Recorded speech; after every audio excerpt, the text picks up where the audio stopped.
ਸਤਿ ਸ਼੍ਰੀ ਅਕਾਲ। ਸਵਾਗਤ ਹੈ ਤੁਹਾਡੇ ਸਾਰਿਆਂ ਦਾ NRI ਵਰਲਡ ਦੀ ਅੱਜ ਦੀ ਇਸ ਖਾਸ ਪੇਸ਼ਕਸ਼ ਦੇ ਵਿੱਚ। ਟੋਰਾਂਟੋ ਤੋਂ ਮੈਂ ਹਾਂ ਜਸਲੀਨ ਕੌਰ। ਸ਼ੁਰੂਆਤ ਕਰਦੇ ਹਾਂ ਅੱਜ ਦੇ ਐਪੀਸੋਡ ਦੀ। ਪੀਲ ਰੀਜਨ ਦੇ ਵਿੱਚ ਹਾਊਸਿੰਗ ਕ੍ਰਾਈਸਿਸ, ਲੇਬਰ, ਟਰੱਕਿੰਗ ਅਤੇ ਸੀਨੀਅਰਸ ਨੂੰ ਆ ਰਹੀਆਂ ਦਰਪੇਸ਼ ਮੁਸ਼ਕਿਲਾਂ ਸੰਬੰਧੀ ਕਮਿਊਨਿਟੀ ਐਡਵੋਕੇਟ ਜੋਤਵਿੰਦਰ ਸਿੰਘ ਸੋਢੀ ਵੱਲੋਂ ontario ਸਰਕਾਰ ਦੇ ਕੁਝ ਨੁਮਾਇੰਦਿਆਂ ਦੇ ਨਾਲ ਖਾਸ ਬੈਠਕ ਰੱਖੀ ਗਈ। ਇਸ ਸੰਬੰਧੀ ਵਿਸਥਾਰ ਦੇ ਵਿੱਚ ਅਸੀਂ ਗੱਲਬਾਤ ਕਰਾਂਗੇ ਜੋਤਵਿੰਦਰ ਸੋਢੀ ਜੀ ਦੇ ਨਾਲ। ਸਤਿ ਸ਼੍ਰੀ ਅਕਾਲ ਜੋਤਵਿੰਦਰ ਜੀ, ਬਹੁਤ-ਬਹੁਤ ਸਵਾਗਤ ਹੈ ਤੁਹਾਡਾ PTC ਪੰਜਾਬੀ ਤੇ। ਧੰਨਵਾਦ ਤੁਹਾਡਾ ਵੀ ਭੈਣ ਜੀ, ਬਹੁਤ-ਬਹੁਤ ਸ਼ੁਕਰੀਆ। ਸਰੋਤਿਆਂ ਦੇ ਰੂਬਰੂ ਕਰਨ ਦਾ PTC ਪੰਜਾਬੀ ਦਾ ਵੀ ਬਹੁਤ-ਬਹੁਤ ਸ਼ੁਕਰੀਆ। ਜਿਹੜੀਆਂ ਲੋਕਾਂ ਦੇ ਜਿਹੜੇ ਆਮ ਜਨਤਾ ਦੇ ਗ੍ਰਾਸ ਰੂਟ ਦੇ ਸੁਨੇਹੇ ਜਿਹੜੇ ਆ, ਇਸ਼ੂਜ਼ ਤੁਸੀਂ ਹਮੇਸ਼ਾ ਉਭਾਰਦੇ ਰਹਿੰਦੇ ਹੋ, ਤੁਹਾਡਾ ਤੇ ਚੈਨਲ ਦਾ ਬਹੁਤ-ਬਹੁਤ ਸ਼ੁਕਰੀਆ ਜੀ। ਜੋਤਵਿੰਦਰ ਜੀ, ਤੁਸੀਂ ਹਾਲ ਹੀ ਦੇ ਵਿੱਚ ontario ਸਰਕਾਰ ਦੇ ਨੁਮਾਇੰਦਿਆਂ ਦੇ ਨਾਲ ਮੀਟਿੰਗ ਕੀਤੀ ਜਿਸ ਵਿੱਚ ਤੁਸੀਂ ਵੱਖ-ਵੱਖ ਮੁੱਦੇ ਵਿਚਾਰੇ, ਜਿਸ ਵਿੱਚ ਹਾਊਸਿੰਗ ਕ੍ਰਾਈਸਿਸ ਸ਼ਾਮਿਲ ਸੀਗਾ, ਟਰੱਕਿੰਗ ਸ਼ਾਮਿਲ ਸੀ, ਇਸ ਤੋਂ ਇਲਾਵਾ ਕਈ ਹੋਰ ਇਸ਼ੂਜ਼ ਤੇ ਤੁਸੀਂ ਗੱਲ ਕੀਤੀ। ਸਭ ਤੋਂ ਪਹਿਲਾਂ ਜਾਣਨਾ ਚਾਹਾਂਗੇ ਕਿ ਕਿਹੜੇ-ਕਿਹੜੇ ਮੁੱਦੇ ਤੁਸੀਂ ਜਿਹੜੇ ਮਿਨਿਸਟਰ ਸੀਗੇ ਉਹਨਾਂ ਦੇ ਨਾਲ ਵਿਚਾਰੇ। I feel personally myself as a blessed ਕਿ ਮੈਨੂੰ ਕਮਿਊਨਿਟੀ ਦੀ ਸੇਵਾ ਕਰਨ ਦਾ ਸੇਵਾ ਭਾਗਾਂ ਨਾਲ ਮਿਲਦੀ ਹੈ, ਮੌਕਾ ਮਿਲਦਾ ਹੈ, ਚਾਹੇ ਉਹ ਪਬਲਿਕ ਸੇਫਟੀ, ਰੋਡ ਸੇਫਟੀ ਹੈ, ਚਾਹੇ ਆਪਣੇ ਹਾਊਸਿੰਗ ਦੇ ਇਸ਼ੂ ਹੈ, ਚਾਹੇ ਲੇਬਰ ਹੈ, ਚਾਹੇ ਸਾਡੇ ਸੀਨੀਅਰਸ ਦੇ ਹੈ, ਇਹ ਸਾਰੇ ਵਿਸ਼ਿਆਂ ਤੇ, ਚਾਹੇ ਉਹ ਟਰੱਕਿੰਗ ਇੰਡਸਟਰੀ ਨਾਲ ਰਿਲੇਟਡ ਹੈ। ਇਹ ਜਿਹੜੀ ਪਰਟੀਕੁਲਰਲੀ ਜਸਟ ਬੀਤੇ ਸੈਟਰਡੇ ਹੋਈ ਸੀ ਸਕਾਟ ਐਚਕਰ, ਜਿਹੜੇ ਕਿ ਲੇਬਰ ਮਿਨਿਸਟਰੀ ਦੇ ਵਿੱਚ ਉਹ ਸ਼ੈਡੋ ਟੂ ਦਾ ਲੇਬਰ ਮਿਨਿਸਟਰ ਨੇ। ਦੂਜੇ ਐਰਿਕ ਮੈਲੇਲੋ, ਉਹਨਾਂ ਨਾਲ ਹੋਈ ਸੀ। ਮੇਨਲੀ ਟਰੱਕਿੰਗ ਤੇ ਆਪਣਾ ਲੇਬਰ ਦੇ ਰਿਲੇਟਡ ਸੀਗੀ। ਉਹਦੇ ਵਿੱਚ ਅਸੀਂ ਜਿਹੜੀਆਂ ਵਿਚਾਰਾਂ ਕੀਤੀ, ਏਅਰ ਬ੍ਰੇਕਸ ਜਿਹੜੀਆਂ ਹੈ ਤਾਂ ਪ੍ਰੋਵਿੰਸ਼ਲ ਹੈ, ਬਟ ਕਿਤੇ ਨਾ ਕਿਤੇ ਫੈਡਰਲ ਸਰਕਾਰ ਦਾ ਵੀ ਉਹਦੇ ਵਿੱਚ ਰੋਲ ਅਦਾ ਹੋ ਹੀ ਜਾਂਦਾ ਹੈ ਵੀ ਏਅਰ ਬ੍ਰੇਕਸ ਦਾ ਟੈਸਟ ਦੇਣਾ ਪੈਂਦਾ ਡਰਾਈਵਰਾਂ ਨੂੰ, ਤੇ 5 ਸਾਲ ਬਾਅਦ ਉਹਦੇ ਵਿੱਚ ਉਹਨਾਂ ਦਾ ਰਿਟਨ ਟੈਸਟ ਵੀ ਹੁੰਦਾ, ਮੈਡੀਕਲ ਵੀ ਹੁੰਦਾ। ਉਹਨਾਂ ਦੇ 2 ਹਫ਼ਤੇ ਖਰਾਬ ਹੋ ਜਾਂਦੇ, ਨਾ ਉਹ ਬ੍ਰੇਕਾਂ ਠੀਕ ਕਰ ਸਕਦੇ ਆ। ਨਵੇਂ ਟਰੱਕਾਂ ਦੇ ਵਿੱਚ ਇਹਨਾਂ ਚੀਜ਼ਾਂ ਦੀ ਜ਼ਰੂਰਤ ਵੀ ਹੈ ਨਹੀਂ। ਅੱਛਾ, ਇੱਕ ਸਾਡਾ ਸੀਗਾ ਇਸ਼ੂ ਇੰਸ਼ੋਰੈਂਸ ਦਾ, ਜਿਹਦੀ ਆਪਾਂ ਆਮ ਗੱਲ ਕਰਦੇ ਹਾਂ ਟਰੱਕਿੰਗ ਦੀ। ਜਿਹੜੇ ਨਵੇਂ ਡਰਾਈਵਰ ਆ ਉਹਨਾਂ ਨੂੰ ਤਾਂ ਕੰਪਨੀਆਂ ਕਹਿੰਦੀਆਂ ਅਸੀਂ ਇੰਸ਼ੋਰੈਂਸ ਦੇਣੀ ਨਹੀਂ। ਡਰਾਈਵਰ ਲਾਇਸੈਂਸ ਮਿਲ ਗਿਆ, ਫਿਰ ਹੁੰਦਾ ਕਿ ਅਲਟੀਮੇਟਲੀ ਕਈ ਵਾਰੀ ਬਿਨਾਂ ਇੰਸ਼ੋਰੈਂਸ ਤੋਂ ਡਰਾਈਵਰ ਔਨ ਰੋਡ ਹੁੰਦੇ ਨੇ, ਵਿਚ ਇਜ਼ ਨਾਟ ਸੇਫ। ਜੇ ਕੋਈ ਨੁਕਸਾਨ ਹੋ ਜਾਏ ਕਿੱਥੋਂ ਭਰਪਾਈ ਹੋਏਗੀ? ਅੱਛਾ, ਡਾਕੂਮੈਂਟੇਸ਼ਨ ਦਾ ਇੱਕ ਅਨਦਰ ਇਸ਼ੂ ਹੈ। ਦੂਜਾ ਹੈਗਾ ਵੇਜਿਸ ਦਾ, ਉਹਨਾਂ ਦਾ ਡਰਾਈਵਰਸ ਦੇ ਵੇਜਿਸ ਜਿਹੜੇ ਆ ਉਹ ਨਿਗਾਰ ਵੱਲ ਨੂੰ ਜਾ ਰਹੇ ਆ। ਕੰਮ ਉਹ ਬਹੁਤ ਜ਼ਿਆਦਾ ਕਰਦੇ ਆ, ਉਹਨਾਂ ਨੂੰ ਆਪਾਂ ਕਹਿੰਦੇ ਆ ਹੀਰੋਜ਼ ਆਫ, ਕਹਿ ਲਓ ਵੀ ਆਪਾਂ ਜਦੋਂ ਪੈਂਡੈਮਿਕ ਦੇ ਵਿੱਚ ਸਾਨੂੰ ਸਾਰੀਆਂ ਸਾਡੀਆਂ ਜ਼ਰੂਰਤ ਦੀਆਂ ਚੀਜ਼ਾਂ ਕ੍ਰਾਸ ਦਾ ਬਾਰਡਰ ਉਹਨਾਂ ਨੇ ਜਾ ਕੇ ਸਾਨੂੰ ਪਹੁੰਚਾਈਆਂ ਨੇ, ਸਾਨੂੰ ਸਭ ਕੁਛ ਦਿੱਤਾ ਹੈ। ਤਾਂ ਸਾਡੀ ਵੀ ਕੁਛ ਫਰਜ਼ ਬਣਦਾ ਹੈ ਕਿ ਅਸੀਂ ਉਹਨਾਂ ਦੀ ਸੇਫਟੀ, ਉਹਨਾਂ ਦੀ ਵੈਲਬੀਂਗ ਵਾਸਤੇ ਵੀ ਸੋਚੀਏ ਤੇ ਕੰਮ ਕਰੀਏ। ਤੇ ਸਾਨੂੰ ਇਹਨਾਂ ਨੇ ਭਰੋਸਾ ਦਿੱਤਾ ਕਿ ਪਾਰਲੀਮੈਂਟ ਦੇ ਵਿੱਚ ਇਹ ਸਾਰੇ ਇਸ਼ੂ ਜਿਹੜੇ ਰਿਲੇਟਡ ਟੂ ਫੈਡਰਲ ਲੈਵਲ ਦੇ ਨੇ ਉਹ ਉਠਾਏ ਜਾਣਗੇ, ਤੇ ਉਸ ਤੋਂ ਇਲਾਵਾ ਜਿਹੜੀ ਪ੍ਰੋਵਿੰਸ਼ਲ ਸਰਕਾਰ ਉਹਦੇ ਨਾਲ ਗੱਲ ਕਰਕੇ ਬਾਕੀ ਦੇ ਮਸਲੇ ਵੀ ਹੱਲ ਕਰਵਾਏ ਜਾਣਗੇ। ਇਹ ਸਾਨੂੰ ਭਰੋਸਾ ਉਹਨਾਂ ਨੇ ਦਿੱਤਾ ਹੈ। ਵਾਸ਼ਰੂਮ ਦਾ ਇੱਕ ਬੜਾ ਵੱਡਾ ਇਸ਼ੂ ਹੈ। ਜਦੋਂ ਆਪਾਂ ਡਰਾਈਵਰ ਜਾਂਦੇ ਨੇ ਡਿਲੀਵਰੀ ਕਰਨ, ਚਾਹੇ ਉਹ ਉਬਰ ਦੇ ਡਰਾਈਵਰ ਨੇ, ਚਾਹੇ ਉਹ ਕਹਿ ਲਓ ਵੀ ਦੂਜੀਆਂ ਕੋਰੀਅਰ ਕੰਪਨੀਆਂ ਨੇ, ਚਾਹੇ ਆਪਣੇ ਪ੍ਰੋਫੈਸ਼ਨਲ ਡਰਾਈਵਰ ਨੇ, ਹੁਣ ਵਾਸ਼ਰੂਮ ਦੀ ਜਿਵੇਂ ਕਾਰਪੋਰੇਸ਼ਨ ਤੁਸੀਂ 5-5, 7-7 ਘੰਟੇ ਬੈਠੇ ਹੋ ਉੱਥੇ ਠੰਡ 'ਚ ਬਾਹਰ, ਤੁਸੀਂ ਵਾਸ਼ਰੂਮ ਹੀ ਨਹੀਂ ਯੂਜ਼ ਕਰ ਸਕਦੇ, ਜਾਂ ਕਿਤੇ ਪੋਰਟੇਬਲ ਬਣਾਏ ਆ ਕਿਤੇ ਨਹੀਂ ਬਣਾਏ ਇੰਨੀ ਠੰਡ ਦੇ ਵਿੱਚ। ਇਹ ਜਿਹੜੇ ਬੁਨਿਆਦੀ ਮਸਲੇ ਨੇ ਉਹਨਾਂ ਦੇ, ਜਿਨ੍ਹਾਂ ਤੇ ਸਾਨੂੰ ਸਾਰਿਆਂ ਨੂੰ ਸੋਚਣ ਵਿਚਾਰਨ ਦੀ ਲੋੜ ਹੈ। ਇਹ ਕੋਈ ਮੇਰਾ ਜੋਤਵਿੰਦਰ ਸੋਢੀ ਹੋਮ ਓਨਰ ਐਸੋਸੀਏਸ਼ਨ ਜਾਂ ਕਿਸੇ ਹੋਰ ਨੁਮਾਇੰਦਾ ਜਥੇਬੰਦੀ ਦੀ ਇਕੱਲਿਆਂ ਦੀ ਗੱਲ ਨਹੀਂ ਹੈ। ਇਹ ਤਾਂ ਸਾਡੇ ਜਿਹੜੇ ਚੁਣੇ ਹੋਏ ਨੁਮਾਇੰਦੇ ਜਿਨ੍ਹਾਂ ਨੂੰ ਅਸੀਂ ਇਲੈਕਸ਼ਨ 'ਚ ਜਿਤਾ ਕੇ ਭੇਜਦੇ ਹਾਂ, ਉਹਨਾਂ ਦੀ ਡਿਊਟੀ ਬਣਦੀ ਹੈ ਵੀ ਸਾਡੇ ਪਾਰਲੀਮੈਂਟੇਰੀਅਨ ਰੋਲ ਅਦਾ ਕਰਕੇ ਉੱਥੇ ਪਾਠ ਭੋਗਾਂ ਤੇ ਜਾਓ, ਪਰ ਨਾਲ ਦੀ ਨਾਲ ਆਹ ਕੰਮਾਂ ਤੇ ਵੀ ਤੁਸੀਂ ਫੋਕਸ ਕਰੋ ਜਿਹੜਾ ਪਾਰਲੀਮੈਂਟੇਰੀਅਨ ਰੋਲ ਆ ਤੁਹਾਡਾ। ਜੀ ਜੋਤਵਿੰਦਰ ਜੀ, ਜਿਸ ਤਰ੍ਹਾਂ ਤੁਸੀਂ ਡਿਲੀਵਰੀ ਡਰਾਈਵਰਸ ਦੀ ਗੱਲ ਕੀਤੀ ਹੈ, ਡੈਫੀਨੇਟਲੀ ਹਾਲ ਹੀ ਦੇ ਵਿੱਚ ਆਈ ਥਿੰਕ ontario ਦੇ ਲੇਬਰ ਮਿਨਿਸਟਰ ਨੇ ਅਨਾਊਂਸ ਵੀ ਕੀਤਾ ਸੀ ਕਿ ਉਹ ਬਿੱਲ ਲੈ ਕੇ ਆ ਰਹੇ ਨੇ ਜਿਸ ਨਾਲ ਜਿਹੜੇ ਡਿਲੀਵਰੀ ਡਰਾਈਵਰਸ ਹੈ ਉਹਨਾਂ ਨੂੰ ਸੌਖਾ ਹੋ ਸਕੇ ਕਿ ਉਹ ਜਦੋਂ ਵੇਟ ਟਾਈਮ ਦੇ ਵਿੱਚ ਹੈਗੇ ਨੇ ਤੇ ਉਹ ਵਾਸ਼ਰੂਮਸ ਦੀ ਵਰਤੋਂ ਕਰ ਸਕਣ। ਰੈਜ਼ੀਡੈਂਸ਼ੀਅਲ ਯੂਨਿਟਸ ਤੇ ਨਹੀਂ ਲਾਗੂ ਹੋਏਗਾ ਪਰ ਕਮਰਸ਼ੀਅਲ ਯੂਨਿਟਸ ਤੇ ਲਾਗੂ ਹੋ ਸਕੇ। ਡੈਫੀਨੇਟਲੀ ਉਹਨਾਂ ਨੇ ਐਲਾਨ ਤਾਂ ਕੀਤਾ ਪਰ ਇਹ ਨਹੀਂ ਕਿਹਾ ਕਿ ਇਹ ਜਿਹੜਾ ਬਿੱਲ ਹੈਗਾ ਉਹ ਕਾਨੂੰਨ ਕਦੋਂ ਬਣੇਗਾ। ਬੜੀ ਜਲਦੀ ਜੀ, ਮੈਨੂੰ ਇਸ ਗੱਲ ਦਾ ਵੀ ਸੁਭਾਗ ਪ੍ਰਾਪਤ ਹੋਇਆ, ਜਿਹੜੇ ਆਨਰੇਬਲ ਮਿਨਿਸਟਰ ਫॉर ਲੇਬਰ ਨੇ ਆਪਣੇ ontario ਦੇ ਮੌਂਟੀ ਮੈਕਨਾਟਨ ਹੋਣੀ, ਉਹਨਾਂ ਦੇ ਨਾਲ ਸਾਡੀ ਰਾਬਤਾ ਹੋਈ। ਜਦੋਂ ਵਾਸ਼ਰੂਮ ਦਾ ਇਸ਼ੂ ਸੀ ਉਦੋਂ ਮੈਨੂੰ ਹੀ ਸੁਭਾਗ ਮਿਲਿਆ ਸੀ ਵੀ ਮੈਂ ਉਹਨਾਂ ਨੂੰ ਲਿਖ ਕੇ ਭੇਜਿਆ ਸੀ। ਉਹ ਕਹਿੰਦੇ ਵੀ ਮੈਂ ਬੜੀ ਜਲਦੀ ਕੰਮ ਕਰਾਂਗਾ। ਉਦੋਂ ਉਹਨਾਂ ਨੇ ontario ਵਾਈਡ ਦੇ ਜਿਹੜੀ ਆਪਣਾ ਕ੍ਰਾਸ ਦਾ ਬਾਰਡਰ ਅਮਰੀਕਾ ਸਰਕਾਰ ਨਾਲ ਵੀ ਗੱਲਬਾਤ ਕੀਤੀ ਸੀ। ਹੁਣ ਉਹਨਾਂ ਨੇ ਮੋਸ਼ਨ ਲਿਆਂਦਾ, ਅਸੀਂ ਉਮੀਦ ਕਰਦੇ ਹਾਂ ਕਿ ਜਲਦੀ ਇੰਪਲੀਮੈਂਟ ਹੋਏਗਾ। ਸਭ ਤੋਂ ਬੜੀ ਗੱਲ ਆ, ਉਹਨਾਂ ਮੋਸ਼ਨ ਜਿਹੜੀਆਂ ਰੂਲਸ ਹੈ, ਰੈਗੂਲੇਸ਼ਨਸ ਹੈ, ਉਹ ਬੜੀ ਜਲਦੀ ਮੇਰੇ ਖਿਆਲ ਆਉਣ ਵਾਲੇ 2-3 ਮਹੀਨਿਆਂ 'ਚ ਇੰਪਲੀਮੈਂਟ ਹੋ ਜਾਏਗਾ। ਪਰ ਜਿਹੜੀਆਂ ਕਾਰਪੋਰੇਸ਼ਨ ਹੈ, ਕੰਪਨੀਆਂ, ਉਹਨਾਂ ਨੂੰ ਵੀ ਇਸ ਬਾਰੇ ਸੋਚਣ ਦੀ ਲੋੜ ਹੈ।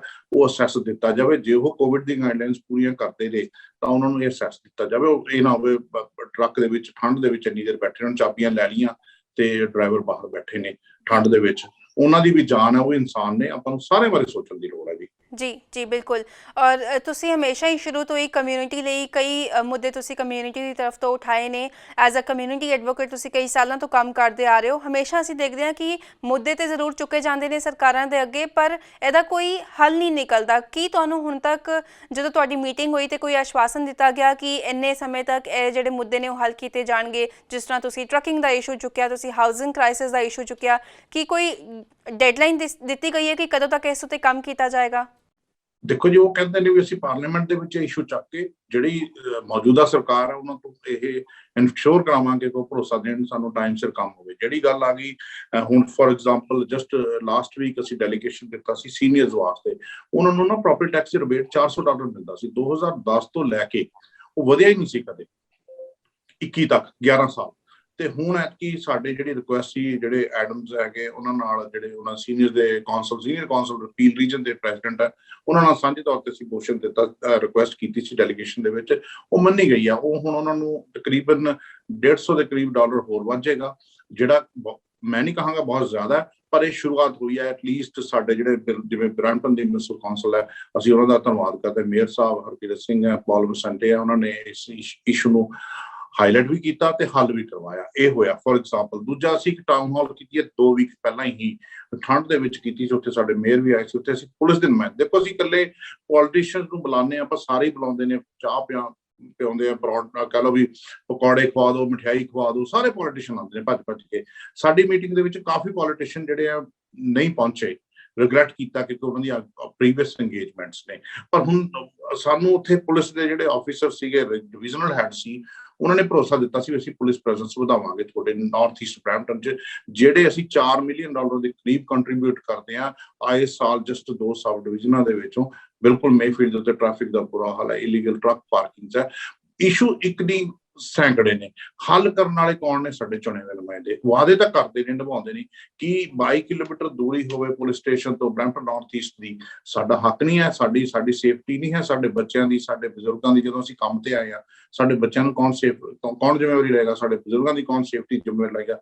ਬ੍ਰੇਕ ਇਨਸ ਘਰਾਂ 'ਚ ਧੜਾ ਹੋ ਰਹੀਆਂ ਨੇ, ਕਾਰਾਂ ਚੋਰੀ ਹੋ ਰਹੀਆਂ ਨੇ, ਸ਼ਰੇਆਮ ਤੁਹਾਡੇ ਡਰਾਈਵੇ ਦੇ ਵਿੱਚੋਂ ਤੁਹਾਡੇ ਤੋਂ ਖੋਹ ਕੇ ਲੈ ਜਾਂਦੇ ਨੇ। ਇਹ ਸਾਰੀਆਂ ਚੀਜ਼ਾਂ ਜਿਹੜੀਆਂ ਨਾ ਸਾਡੇ ਚੁਣੇ ਹੋਏ ਨੁਮਾਇੰਦੇ, ਉਹਨਾਂ ਨੂੰ ਇਨਸ਼ੋਰ ਕਰਨਾ ਹੁੰਦਾ ਹੈ। ਇਹੀ ਉਹਨਾਂ ਦਾ ਪਾਰਲੀਮੈਂਟਰੀ ਰੋਲ ਹੈ। ਜੇ ਉਹ ਫਰਾਈਡੇ ਆਪਣਾ ਸੈਟਰਡੇ ਸੰਡੇ 15-15 20 ਪ੍ਰੋਗਰਾਮ ਕਰਕੇ ਥੱਕ ਜਾਣਗੇ, ਫਿਰ ਮੰਡੇ ਟੂ ਫਰਾਈਡੇ ਤੋਂ ਆਰਾਮ ਕਰਨਾ ਉਹਨਾਂ ਨੇ। ਅਸੀਂ ਚਾਹੁੰਦੇ ਹਾਂ ਕਿ ਤੁਸੀਂ ਕੰਮ ਕਰੋ, ਜ਼ਰੂਰ ਅਟੈਂਡ ਕਰੋ, ਇਵੈਂਟ ਸਾਰੇ ਕਰਦੇ ਹਾਂ, ਸੋਸ਼ਲੀ ਅਸੀਂ ਵੀ ਸਾਰੇ ਕਿਤੇ ਜਾਂਦੇ ਹਾਂ, ਪਰ ਪਾਰਲੀਮੈਂਟੇਰੀਅਨ ਰੋਲ ਵੀ ਤੁਸੀਂ ਬਾਖੂਬੀ ਨਿਭਾਓ। ਤੁਹਾਨੂੰ ਟੈਕਸ ਪੇਅਰ ਦੀ ਮਨੀ ਦੇ ਵਿੱਚੋਂ ਤੁਹਾਡੇ 5 ਸਟਾਫ ਮੈਂਬਰ ਹੈ, ਕੈਂਪੀ ਕੋਲੇ ਤੇ ਕੌਂਸਲ ਕੋਲ ਵੀ ਹੁਣ 2 ਸਟਾਫ ਮੈਂਬਰ ਨੇ। ਵੀ ਉਸ ਤੋਂ ਬਾਅਦ ਤੁਸੀਂ ਜਦੋਂ ਇਲੈਕਸ਼ਨ ਆਉਂਦੀ ਹੈ, ਉਦੋਂ ਸਾਰੀ ਲਿਸਟ ਉਹਨਾਂ ਨੂੰ ਯਾਦ ਹੁੰਦੀ ਹੈ, ਜਦੋਂ ਇਲੈਕਸ਼ਨ ਹਟਦੀ ਹੈ ਨਾਲ ਦੀ ਨਾਲ ਵਿਸਰ ਜਾਂਦੀ ਹੈ। ਤੇ ਇੱਕ ਮੈਂ ਹੋਰ ਤੁਹਾਡੇ ਮਾਧਿਅਮ ਰਾਹੀਂ ਕਹਾਂਗਾ, ਜਿਹੜੇ ਇਲੈਕਸ਼ਨ ਲੜਦੇ ਨੇ, ਮੈਂ ਵੀ ਇਲੈਕਸ਼ਨ ਲੜੀ ਹੈ, ਉਹ ਜੇ ਹਾਰ ਕੇ ਤਾਂ ਕੀ ਹੋ ਗਿਆ? ਇਹ ਲੋਕਾਂ ਦਾ ਫਤਵਾ ਹੈ। ਤੁਸੀਂ ਲੋਕਾਂ ਦੀ ਕਚਹਿਰੀ ਦੇ ਵਿੱਚ ਉਹਨਾਂ ਦੇ ਕੰਮ ਦਾ ਕਰੋ, ਉਹ ਡਿਸਅਪੀਅਰ ਹੀ ਹੋ ਜਾਂਦੇ ਨੇ ਵੋਟਾਂ ਤੱਕ। ਅਗਲੀਆਂ ਵੋਟਾਂ ਤੱਕ ਉਹ ਡਿਸਅਪੀਅਰ ਹੋ ਜਾਂਦੇ, ਫੇਰ ਆ ਜਾਂਦੇ ਨੇ ਵੋਟਾਂ ਦੇ। ਅਸੀਂ ਕਮਿਊਨਿਟੀ ਦਾ ਕੰਮ ਕਰਦੇ, ਮੈਨੂੰ ਕਮਿਊਨਿਟੀ ਦੇ ਕੰਮ ਦੀ ਡੈਫੀਨੇਸ਼ਨ ਨਹੀਂ ਅੱਜ ਤੱਕ ਪਤਾ ਲੱਗੀ। 20 ਸਾਲ ਹੋ ਗਏ, ਮੈਂ 11 ਸਾਲ ਸਕੂਲ ਕੌਂਸਲ ਚੇਅਰ ਮੈਂਬਰ ਰਿਹਾ, ਉਹ ਵੀ ਕੰਮ ਕਰ ਰਹੇ ਹਾਂ, ਲੋਕਾਂ ਨੂੰ ਪਤਾ ਹੈ। ਪਰ ਜਿਹੜੇ ਵੋਟਰ ਨੇ ਉਹ ਵੀ ਥੋੜੇ ਜਿਹੇ ਜਾਗਰਤ ਹੋਵੋ, ਤੁਸੀਂ ਵੀ ਉਹਨਾਂ ਲੋਕਾਂ ਨੂੰ ਅੱਗੇ ਲੈ ਕੇ ਆਓ ਜੋ ਲੋਕ ਤੁਹਾਡੀ ਕਚਹਿਰੀ ਵਿੱਚ ਤੁਹਾਡੇ ਲਈ ਦਿਨ ਰਾਤ ਖੜਦੇ ਨੇ। ਜੀ ਬਿਲਕੁਲ। ਜਿਸ ਤਰ੍ਹਾਂ ਤੁਸੀਂ ਵੱਖ-ਵੱਖ ਮੁੱਦਿਆਂ ਦੀ ਵੀ ਗੱਲ ਕੀਤੀ ਹੈ ਜੋਤਵਿੰਦਰ ਜੀ, ਮੈਂ ਵੀ ਐਡ ਕਰਨਾ ਚਾਹਾਂਗੀ ਕਿ ਬ੍ਰੈਂਪਟਨ ਦੇ ਵਿੱਚ ਖਾਸ ਕਰਕੇ ਆਟੋ ਇੰਸ਼ੋਰੈਂਸ ਦਾ ਮੁੱਦਾ ਅਜਿਹਾ ਹੈਗਾ ਜੋ ਕਈ ਸਾਲਾਂ ਤੋਂ ਸਾਹਮਣੇ ਆ ਰਿਹਾ ਹੈ।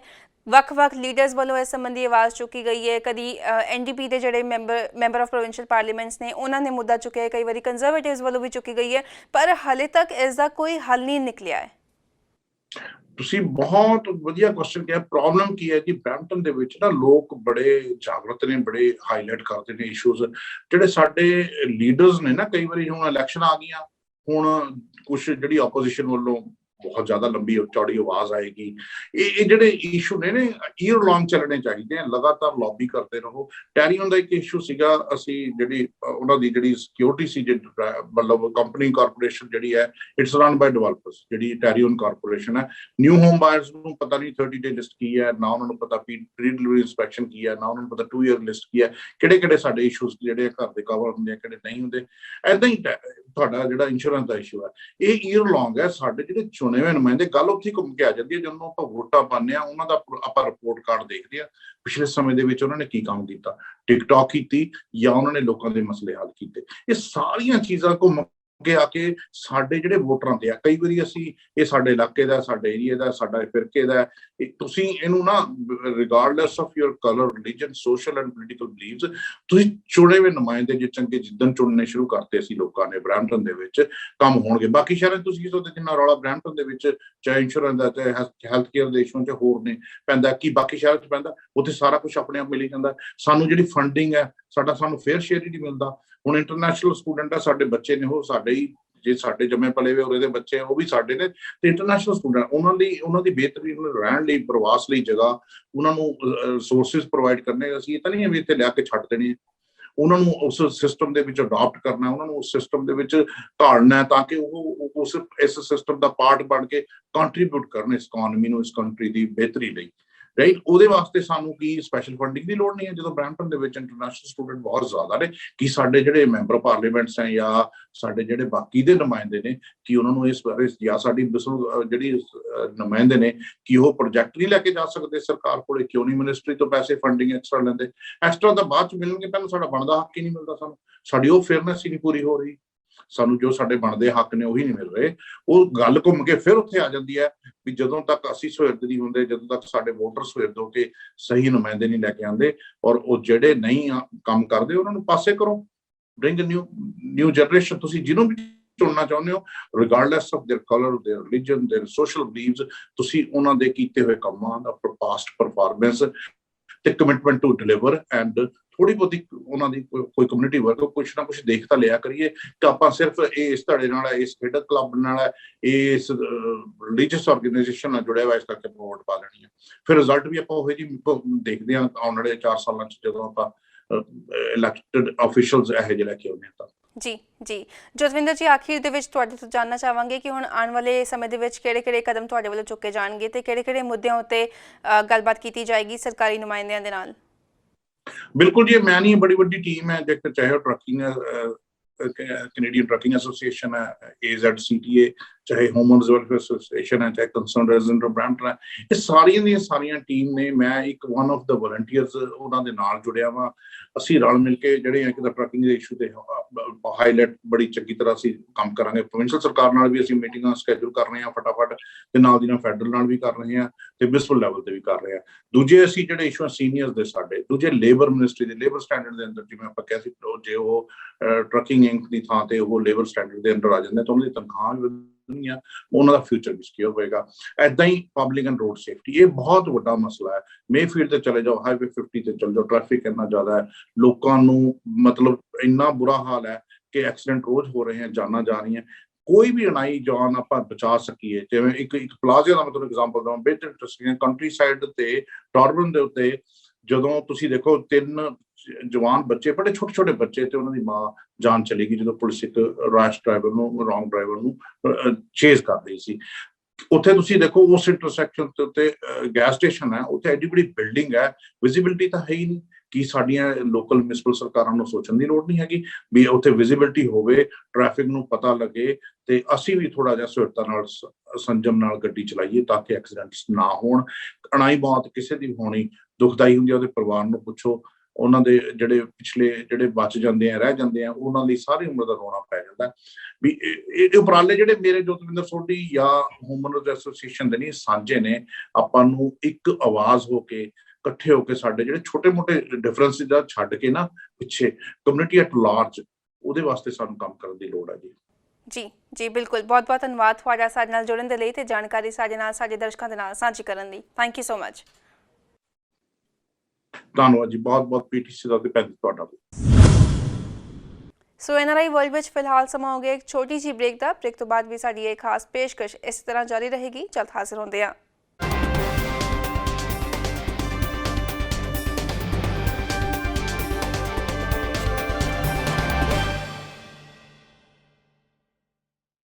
ਬ੍ਰੇਕ ਤੋਂ ਬਾਅਦ ਤੁਹਾਡੇ ਸਾਰਿਆਂ ਦਾ ਇੱਕ ਵਾਰੀ ਫਿਰ ਤੋਂ ਸਵਾਗਤ ਹੈ NRI ਵਰਲਡ ਵਿੱਚ। ਡਾਇਬੀਟੀਜ਼ ਕੈਨੇਡਾ ਵੱਲੋਂ ਬ੍ਰੈਂਪਟਨ ਸਾਊਥ ਤੋਂ ਮੈਂਬਰ ਪਾਰਲੀਮੈਂਟ ਸੋਨੀਆ ਸਿੱਧੂ ਨੂੰ ਦ ਫਰੈਡਰਿਕ ਬੈਂਟਿੰਗ ਅਵਾਰਡ ਦੇ ਨਾਲ ਸਨਮਾਨਿਤ ਕੀਤਾ ਗਿਆ। ਦੱਸ ਦਈਏ ਕਿ ਫਰੈਡਰਿਕ ਬੈਂਟਿੰਗ ਕੈਨੇਡਾ ਦੇ ਮੈਡੀਕਲ ਸਾਇੰਟਿਸਟ ਸਨ ਜਿਨ੍ਹਾਂ ਨੇ ਇਨਸੂਲਿਨ ਡਿਸਕਵਰ ਕੀਤੀ ਸੀ। ਪੇਸ਼ ਹੈ ਇੱਕ ਖਾਸ report.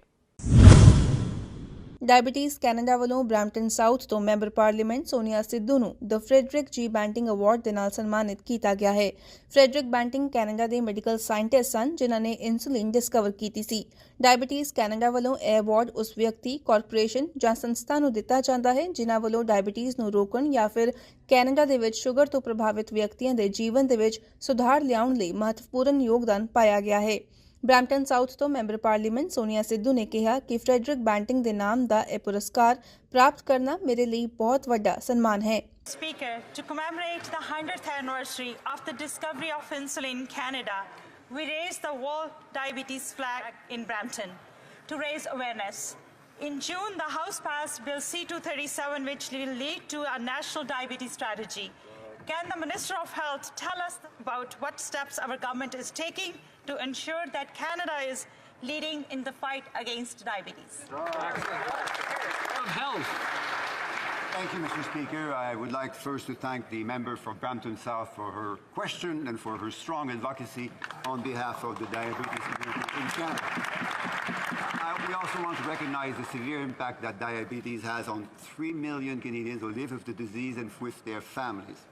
Thanks in large part to the hard work of the Member of Parliament for Brampton South and her Bill 237, we are now developing a national framework for diabetes strengthened by a $25 million investment from Budget 2021. There is a much more work to do, Mr. Speaker, but thanks to the member and what we're going to do to prevent diabetes and care for people, we're going to get there. Member for Canada ਦੇ ਪ੍ਰਧਾਨ ਮੰਤਰੀ Justin Trudeau ਵੱਲੋਂ ਵੀ member parliament Sonia Sidhu ਨੂੰ ਮੁਬਾਰਕਬਾਦ ਦਿੱਤੀ ਗਈ ਅਤੇ diabetes ਪ੍ਰਤੀ ਉਨ੍ਹਾਂ ਵੱਲੋਂ ਕੀਤੇ ਗਏ ਕੰਮਾਂ ਦਾ ਧੰਨਵਾਦ ਕੀਤਾ ਗਿਆ।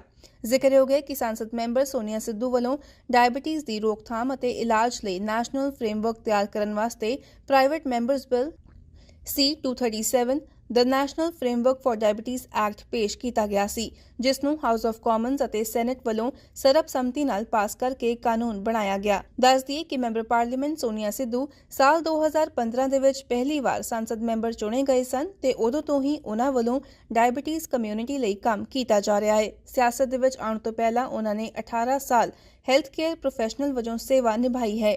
ਸੰਸਦ ਮੈਂਬਰ ਚੁਣੇ ਜਾਣ ਤੋਂ ਬਾਅਦ ਉਨ੍ਹਾਂ ਨੇ ਆਲ ਪਾਰਟੀ ਡਾਇਬੀਟੀਜ਼ ਕਾਕਸ ਦੇ ਚੇਅਰ ਵਜੋਂ ਵੀ ਸੇਵਾਵਾਂ ਦਿੱਤੀਆਂ ਨੇ ਤੇ ਡਾਇਬੀਟੀਜ਼ ਪ੍ਰਤੀ ਜਾਗਰੂਕਤਾ ਲਿਆਉਣ ਲਈ ਲਗਾਤਾਰ ਕੰਮ ਕਰਦੇ ਆਏ ਹਨ। ਸਾਲ 2019 ਦੇ ਵਿੱਚ ਉਨ੍ਹਾਂ ਵੱਲੋਂ ਮੋਸ਼ਨ ਵੀ ਪੇਸ਼ ਕੀਤਾ ਗਿਆ ਸੀ, ਜਿਸ ਨੂੰ ਪਾਸ ਕਰਕੇ ਨਵੰਬਰ ਨੂੰ ਡਾਇਬੀਟੀਜ਼ ਅਵੇਅਰਨੈਸ ਮੰਥ ਵਜੋਂ ਮਾਨਤਾ ਦਿੱਤੀ ਗਈ। ਸਾਲ 2021 ਦੇ ਦੌਰਾਨ ਪੰਜਾਬੀਆਂ ਦਾ ਨਾਮ ਲਗਾਤਾਰ ਕਈ ਘਟਨਾਵਾਂ ਦੇ ਵਿੱਚ ਸ਼ਾਮਿਲ ਹੋਣ ਦਾ ਨਜ਼ਰ ਆਇਆ ਹੈ। ਬੀਤੇ ਦਿਨੀ ਕੈਨੇਡਾ ਪੁਲਿਸ ਨੇ ਇੱਕ ਵੱਡੇ ਨਸ਼ਾ ਤਸਕਰੀ ਗਿਰੋਹ ਦਾ ਪਰਦਾਫਾਸ਼ ਕੀਤਾ। ਇਸ ਮਾਮਲੇ ਦੇ ਵਿੱਚ 15 ਲੋਕਾਂ ਨੂੰ ਗ੍ਰਿਫਤਾਰ ਕੀਤਾ ਗਿਆ ਹੈ, ਜਿਨ੍ਹਾਂ ਵਿੱਚੋਂ 9 ਪੰਜਾਬੀ ਹਨ। ਗ੍ਰਿਫਤਾਰ ਕੀਤੇ ਗਏ ਇਹਨਾਂ ਵਿਅਕਤੀਆਂ ਕੋਲੋਂ ਵੱਡੀ ਮਾਤਰਾ ਵਿੱਚ ਨਸ਼ਾ, ਹਥਿਆਰ ਅਤੇ ਹੋਰ ਸਮਾਨ ਬਰਾਮਦ ਹੋਇਆ ਹੈ। ਇਸ ਸਮਾਨ ਦੀ ਕੀਮਤ ਲਗਭਗ $55,000 ਦੱਸੀ ਗਈ ਹੈ। ਗ੍ਰਿਫਤਾਰ ਕੀਤੇ ਗਏ ਵਿਅਕਤੀਆਂ ਵਿੱਚੋਂ ਕਈਆਂ ਦੀ ਉਮਰ 25 ਤੋਂ ਘੱਟ ਹੈ। ਜ਼ਿਕਰਯੋਗ ਹੈ ਕਿ ਨਸ਼ਾ ਤਸਕਰੀ ਅਤੇ ਹੋਰ ਅਪਰਾਧਕ ਘਟਨਾਵਾਂ ਨੂੰ ਰੋਕਣ ਲਈ ਫੈਡਰਲ ਏਜੰਸੀਆਂ ਅਤੇ ਅਲਬਰਟਾ ਅਤੇ ਸਸਕੈਚੁਅਨ ਦੇ ਪੁਲਿਸ ਵਿਭਾਗ ਪਿਛਲੇ 18 ਮਹੀਨਿਆਂ ਤੋਂ ਸਾਂਝੀ ਕਾਰਵਾਈ ਕਰ ਰਹੇ ਹਨ। ਇਸ ਸਾਂਝੇ ਆਪਰੇਸ਼ਨ ਦੇ ਵਿੱਚ Royal Canadian Mounted Police, Saskatoon Police, Canadian Air Transport Security Authority, Calgary Police, Canada Border Services Agency ਅਤੇ ਅਲਬਰਟਾ ਸ਼ੈਰਿਫ ਦੀਆਂ ਟੀਮਾਂ ਸ਼ਾਮਿਲ ਹਨ।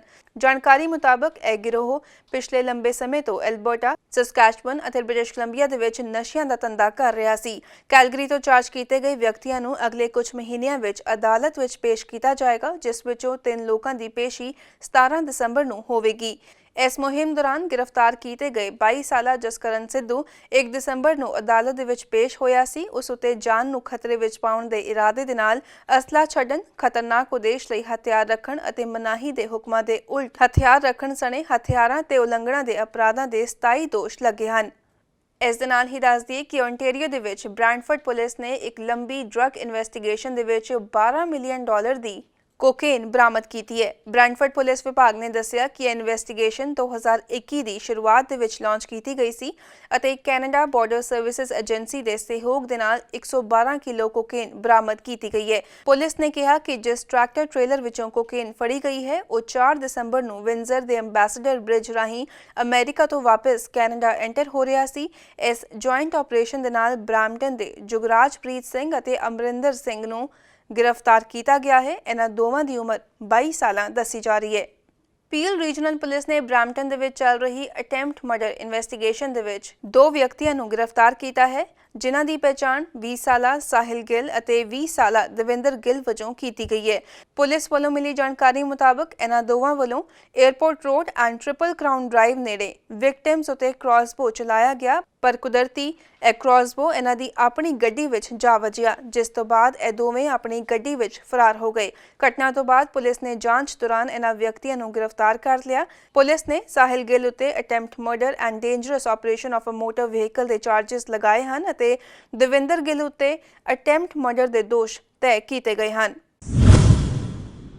सो NRI वर्ल्ड ਵਿੱਚ ਇਹ ਸੀ ਸਾਡੀ ਅੱਜ ਦੀ ਖਾਸ ਪੇਸ਼ਕਸ਼। ਜੇਕਰ ਤੁਹਾਡਾ ਕੋਈ ਸਵਾਲ ਹੈ ਜਾਂ ਫਿਰ ਆਪਣਾ ਕੋਈ ਵਿਚਾਰ ਤੁਸੀਂ ਸਾਡੇ ਨਾਲ ਸਾਂਝਾ ਕਰਨਾ ਚਾਹੁੰਦੇ ਹੋ ਤੇ ਸਾਨੂੰ ਜ਼ਰੂਰ ਲਿਖ ਕੇ ਭੇਜੋ feedback@ptcnetwork.com ਤੇ। ਮਿਲਾਂਗੇ ਅਗਲੇ ਹਫਤੇ, ਉਦੋਂ ਤੱਕ ਲਈ ਮੈਨੂੰ ਦਿਓ ਇਜਾਜ਼ਤ ਤੇ ਦੇਸ਼ ਦੁਨੀਆ ਦੀਆਂ ਖਬਰਾਂ ਲਈ ਬਣੇ ਰਹੋ PTC ਨਿਊਜ਼ ਦੇ ਨਾਲ।